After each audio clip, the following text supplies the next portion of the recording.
الراجل ده هيجنني يا ناس. غير مفاتيح عقلي مني، والله هيجنني. يجي رمضان وخناقه يزيد. عايز طباخة، اجيب له طباخة من سكة حديد منين؟ لحمة 3 اشكال. وعايز طيور ايه بقى؟ بجنيه وريال. اجيب له طيور بجنيه وريال منين؟ حد يقول لي دي بقى. ويوماتي مكرونة وايه كمان، وكنافة باللوز. اجيب له كنافة باللوز منين؟ الا اللي بجنيه وريال دي مش عارفة اجيبها له منين. غير السلطات بقى والمحشيات والمشويات والحلويات.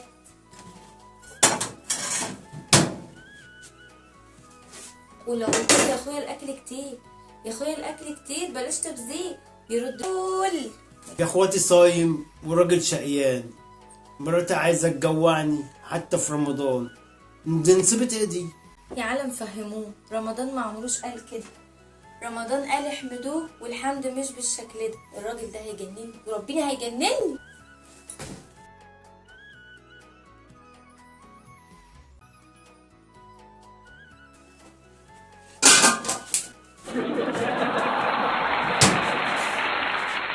يجي من العصر للمغرب وحريقة تطير، ويخش المطبخ ويقوم زعبيب أمشير.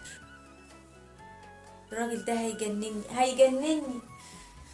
عامله لنا وز بالخلطه ومفتاق وصينيه مكرونه بس ليه؟ ويعني بصل فين وكباب حله والدولمه باللحمه المفرومه بس. طب فين اللحمه المشويه والفت؟ فين التقليه والسمك البوري اللي انا جايبه؟ راح فين هو؟ راح فين؟ والشوربه فين هي؟ وان قلت يا اخويا الاكل كتير وبلاش بعزقه وبلاش تبذير، يصرخ ويقول اخواتي انا صايم يا اخواتي وراجل شقيان، حتى مراتي عايزه تجوعني حتى في رمضان. سيبت ايه دي؟ ده ما يرضيش ربنا ابدا. يا عالم فهموه، رمضان ما عمروش قال كده. رمضان قال احمدوه والحمد مش بالشكل ده. الراجل ده هيجنني.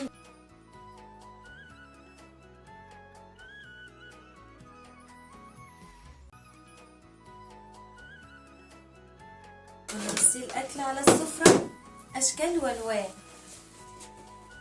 وأحط طبق الفول أبو زيت في فطور رمضان. أصلي بحب طبق الفول. بيمسك طبق الفول لقمة ورا لقمة، يشبع ويقوم على طول. هو الحال كده، ويفضل لتاني يوم بالشكل ده، والأكل ينشال بحاله، ونفضل تاني يوم على ده الحال. ولو قلنا بلاش بعزقه وبلاش تبذير، يصرخ ويقول اخواتي صايم وراجل شقيان، مراتي عايزه تجوعني حتى في رمضان. ده اعمل ايه؟ تعالي لي يما، تعالي لي يما، تعالي لي يما.